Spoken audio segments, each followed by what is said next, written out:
Lagi-lagi, pilihan menu dalam program makan bergizi gratis yang diusung Presiden Prabowo Subianto berbuah polemik.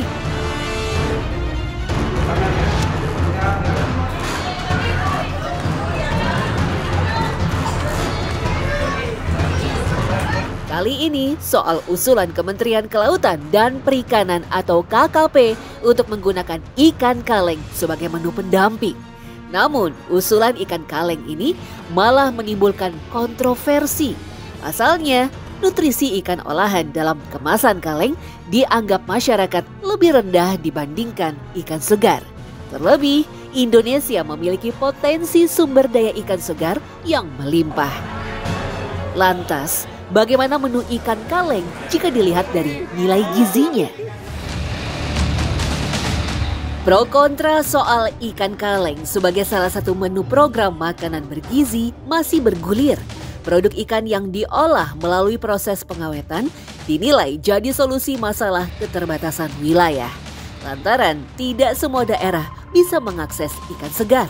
Dengan menu ikan kaleng juga diharapkan bisa memenuhi asupan protein dan gizi, terutama untuk kelompok anak mulai dari taman kanak-kanak hingga sekolah menengah atas.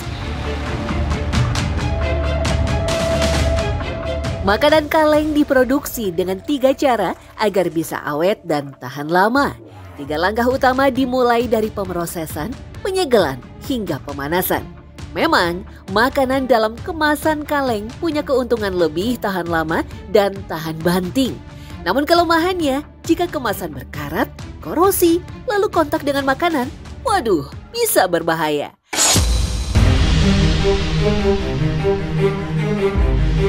Makanya, di setiap makanan kaleng ada pelapisan yang disebut bisphenol A atau BPA, sehingga makanan tidak akan kontak langsung dengan kaleng, tapi dengan bahan lain. Selain untuk melapisi kaleng, BPA juga berfungsi untuk mencegah karat. Jadi pada kaleng yang sudah memang untuk menyimpan makanan, sebenarnya secara jumlah bisphenol A ya atau BPA-nya itu tidak dalam kadar yang terlalu tinggi. Namun masalahnya adalah ketika BPA-nya itu berpindah ke makanan, kemudian kita konsumsi secara terus-menerus, artinya konsumsinya kronis ya, jangka panjang dan zatnya terus menumpuk, ini akan menimbulkan resiko penyakit ya, penyakit jantung, diabetes, dan pada pria khususnya ada gangguan kesuburan yang mungkin terjadi dan dalam jangka panjang resiko terjadinya kanker. Gawatnya, bahan kimia yang ampuh mencegah korosi pada kaleng dapat larut ke dalam makanan, terutama jika makanan bersifat asam, berminyak, atau disimpan dalam kondisi panas. Makin lama makanan kaleng, makin banyak BPA yang larut dalam makanan. Namun jangan khawatir, jumlahnya sangat rendah dan aman dikonsumsi. Bahayanya jika kemasan ikan kaleng mengalami kerusakan seperti menggembung dan bocor. Jadi gejala umumnya adalah kelumpuhan ya. Paling awal paling akut terjadi lemas, jadi gangguan menelan, kemudian gangguan berbicara juga. Ada beberapa dalam 1-2 jam sudah muncul seperti sulit untuk membuka kelopak mata begitu.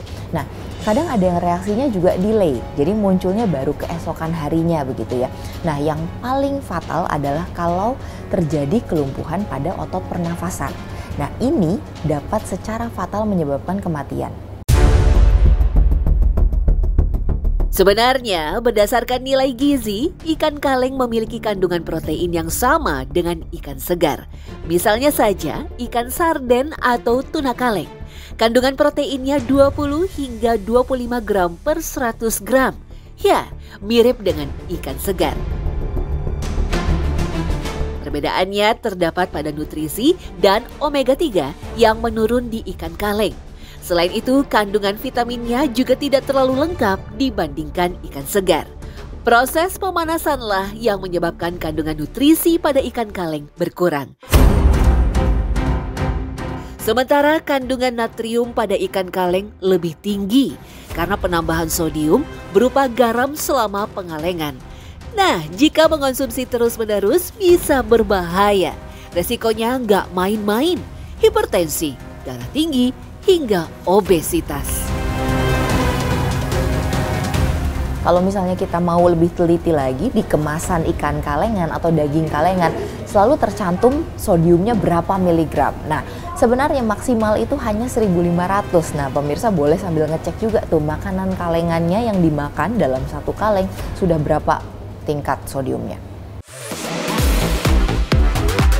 Cara paling tepat adalah memilih dan memastikan keamanan, kualitas, dan aromanya. Hindari kaleng yang terlihat penyok, terutama di sekitar tutup atau bagian sambungan kaleng. Pilih kemasan yang tidak menggembung dan tidak berkarat, serta periksa tanggal kadaluarsa, komposisi, dan tanda sertifikasi BPOM. Setelah kemasan kaleng dibuka, pastikan aroma pada ikan tak mengeluarkan bau busuk atau asam. Meski ikan kaleng bisa langsung dikonsumsi karena sudah melalui proses pemasakan, sebaiknya tetap mengolahnya seperti dipanaskan guna membunuh bakteri yang mungkin saja masih ada. Menilik sejarahnya, makanan kaleng ditemukan pada akhir abad ke-18. Bermula dari kebutuhan amunisi perjalanan jauh dan perang pasukan Napoleon Bonaparte di Prancis. Agar makanan awet dan tahan lama, Nicolas Appert, seorang koki Prancis, menciptakan metode pengalengan. Ternyata makanan yang pertama diawetkan adalah sayur dan buah-buahan karena kandungan air yang tinggi dan mudah rusak. Kaleng-kaleng ini mampu mengawetkan sejumlah buah-buahan seperti persik, pir, ceri, dan plum. Dulunya pengawetan dengan menggunakan botol kaca, kemudian berkembang di tahun 1810. Peter Durant, seseorang berkebangsaan Inggris yang menemukan penggunaan kaleng logam. Cara ini lebih tahan lama terhadap kerusakan dibandingkan botol kaca. Barulah pada revolusi industri, makanan kaleng diproduksi massal. Apalagi permintaan kebutuhan untuk perang saat itu meningkat drastis. Itu Belanda itu membutuhkan makanan kaleng atau makanan yang dikemas dalam jumlah besar yang untuk memberi makan militer dan koloni-koloninya gitu. Jadi mulailah mereka membawa masuk makanan-makanan kaleng, itu ada yang ikan, daging, susu, dan lain-lain gitu. Bicara soal makanan kemasan, dalam budaya Indonesia ada kebiasaan memberikan makanan kepada orang lain setelah menghadiri sebuah acara. Tradisi ini sebagai bentuk ucapan terima kasih dan rasa syukur si tuan rumah atas keberlangsungan acara dan adat yang dilakukannya. Biasanya cara pengemasan dengan menggunakan kotak anyaman bambu, juga kantong plastik. Dalam segi kesehatan, kotak makanan dengan wadah yang food grade alias peralatan yang aman untuk bersentuhan langsung dengan makanan tentu saja tidak berbahaya. Tetapi disarankan agar langsung dikonsumsi atau dipindahkan ke dalam mesin pendingin guna menghambat dan mencegah tercemar dari bakteri. Mengonsumsi makanan kaleng sah-sah saja, tetapi yang jelas harus memastikan keamanan dengan melihat dan teliti terhadap ancaman kerusakan pada kemasannya. Dalam program makanan bergizi yang menyasar 83 juta penerima selama 5 tahun ke depan, pihak Badan Gizi Nasional nantinya yang bakal menentukan apakah ikan kaleng bisa jadi menu pendamping dalam program ini.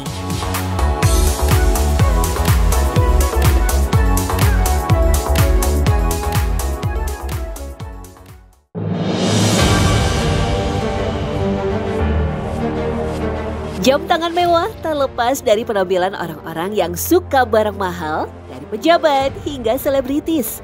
Lalu, apakah memakai jam tangan mahal menunjukkan kepribadian seseorang?